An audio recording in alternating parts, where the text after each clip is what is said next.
Margaret awoke, startled, a cold sweat clinging to her. She gathered her thoughts.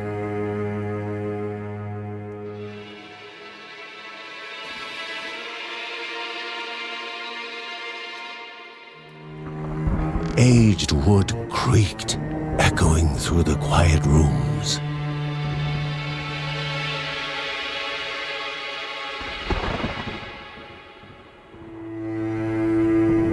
Near the house stood a shrine to Rhea Dana, goddess and daughter of the land, of Rhea and a being of comfort.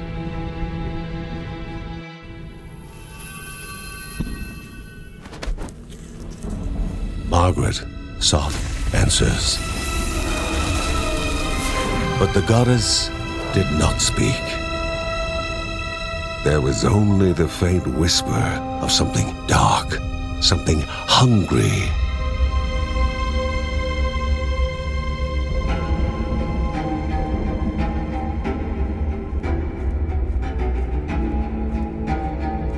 The old seer's bones felt the weight of their age as she climbed.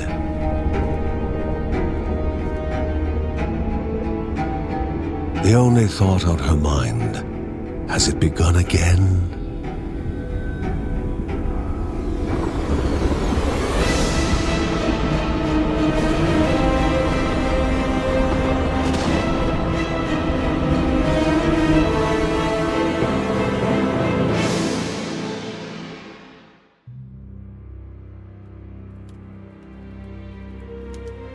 John's mission would be a simple one.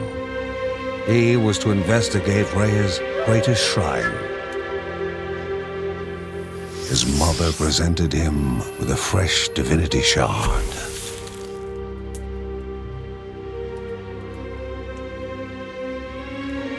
From his brother came a newly sharpened sword.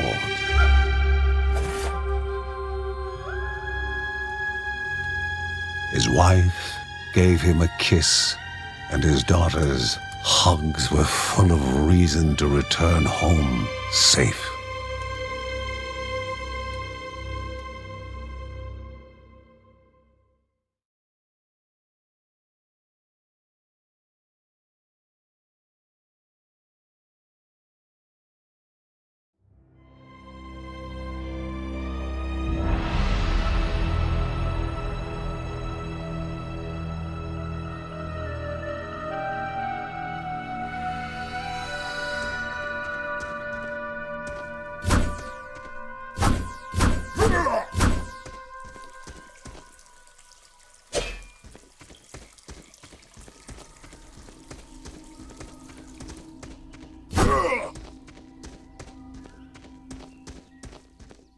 Rhea, a land long forgotten, a place of unimaginable beauty.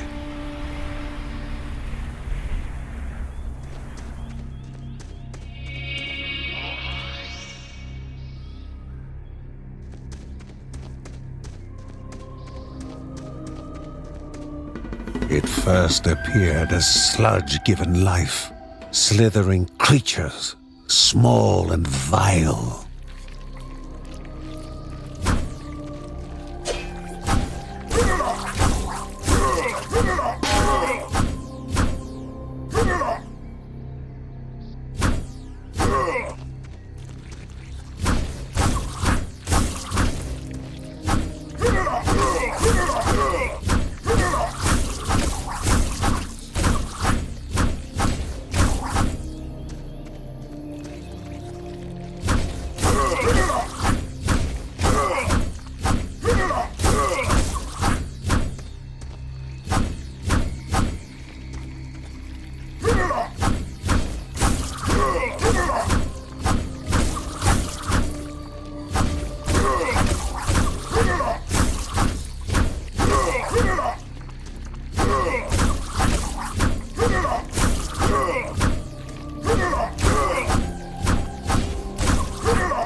A wall, impeding further progress. A battle was certain.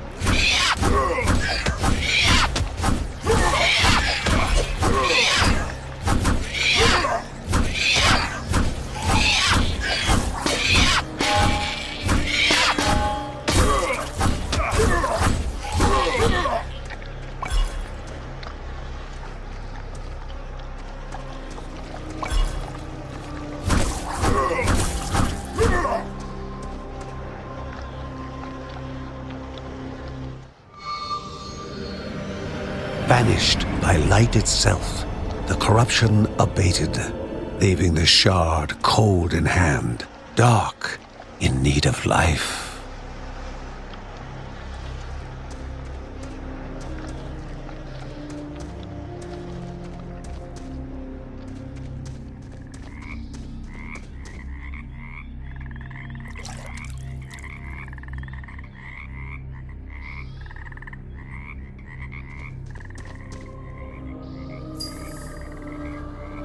The shard grew warm, humming softly from the harnessed energy.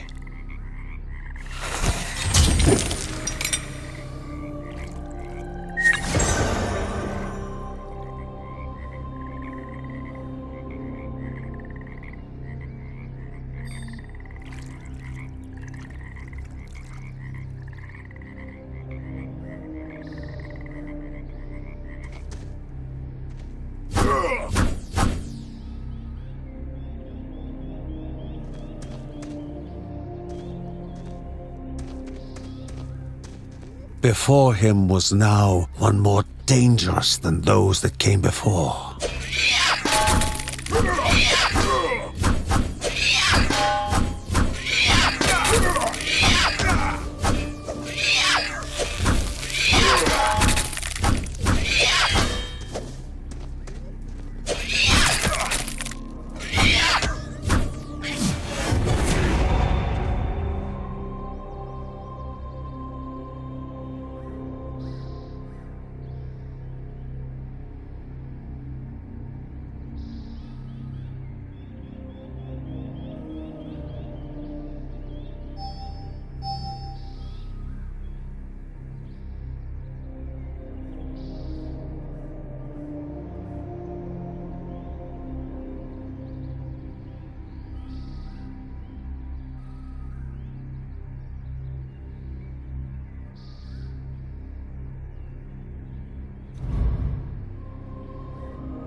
Goblins, a familiar threat, albeit farther out than usual.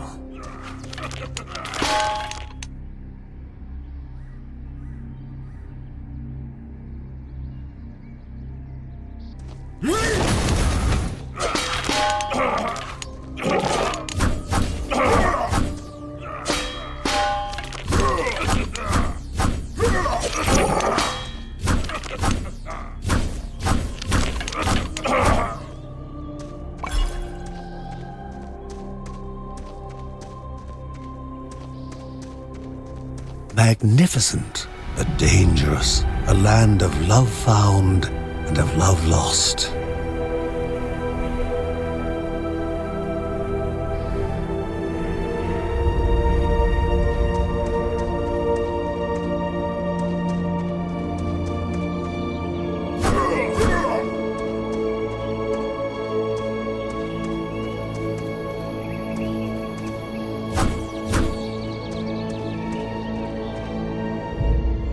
Before him was sacred ground, left untouched in days gone by.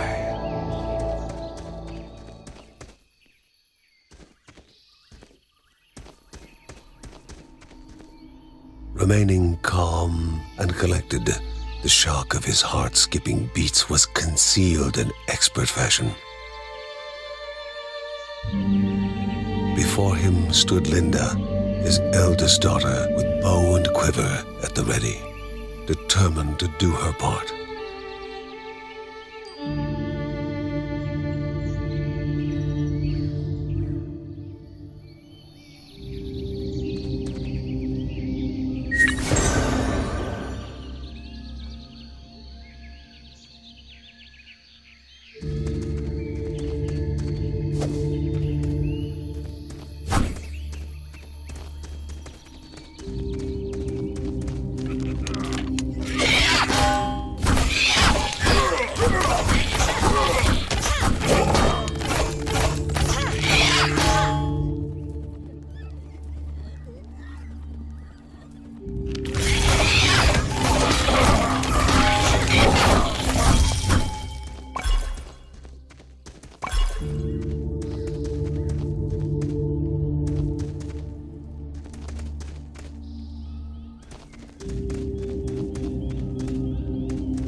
Before the Guardians were not beasts feeding, but monsters consuming, destroying others. They corrupted and distorted, creating even more hungry husks.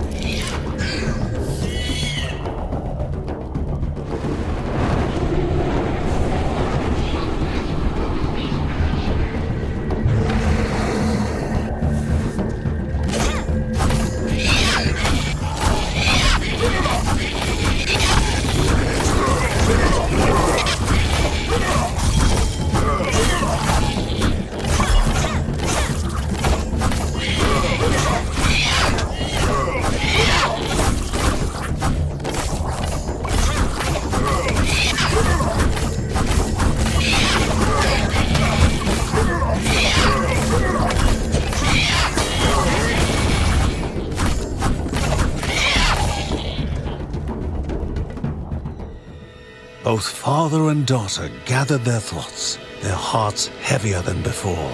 How would they explain what they had witnessed?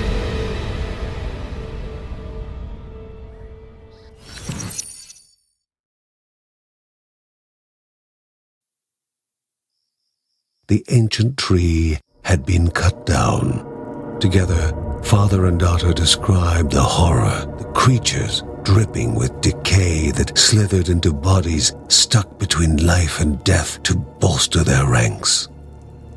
Grandma Margaret confirmed what they all feared. It was the corruption, a cruel entity spoken of only with hushed voices, an ocean of darkness that flowed from the top of Mount Morta. And the Bergsons' duty was to stand against this devouring deluge of death. Kevin was also eager to do his part in the family's fight, especially when his older brother Mark was off somewhere. He was as much a guardian of their mountain home as any of them. She stood. If they were to reach the summit and destroy this evil, as the Bergsons of old had done in the past, they would need the assistance of the sanctuary.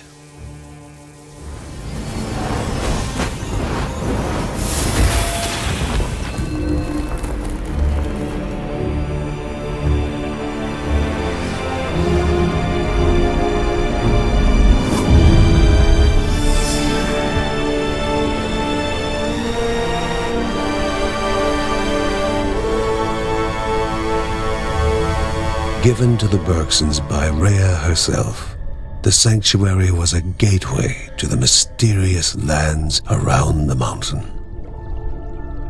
Margaret pointed to the huge crystal at the center of the den, revealing their next task: to activate it and open the way to the source of the corruption. And once Rhea's 3 spirits are gathered on the grounds, the only gate to the top of Mount Morta will open in this chamber. By himself, or with the assistance of those who loved him, John needed to gather the 3 spirits from their lands. Without them, he would not be able to stem the flow of the corruption. Halls of Anaidiah must be here, for she needs to be found.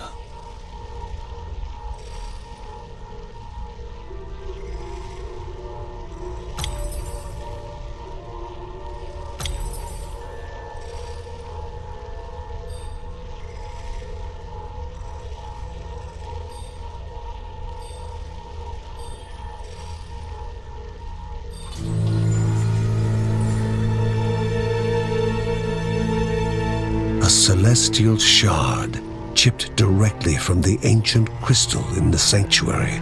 It would be the Bergsons' lifeline, a tether to pull them back home before death's fateful whisper.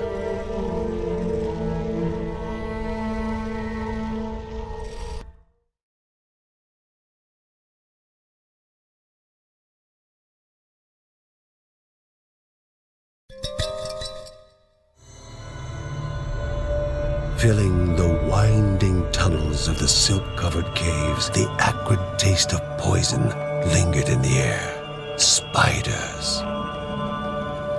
Linda told herself it was only target practice. As she readied her bow, they must find the spirit deep within the caves.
A treasure rested above them, locked behind chance and memory. They needed to place foot upon stone. If silence reigned, they could continue on. But if alarms were to ring, they had to begin anew.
The Bergson began to slip away, wondering if this was death.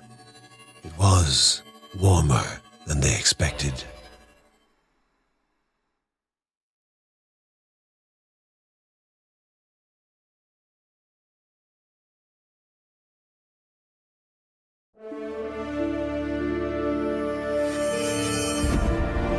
They gasped for air as the celestial shard brought them back, a sensation no hero could become accustomed to.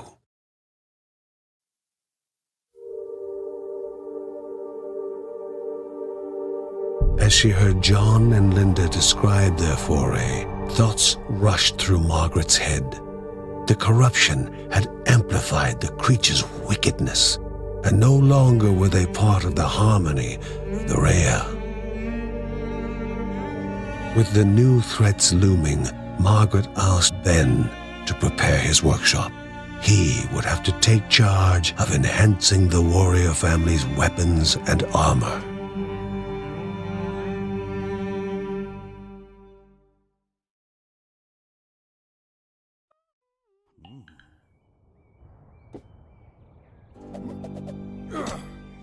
Uncle Ben reached out to the familiar warmth of the forge.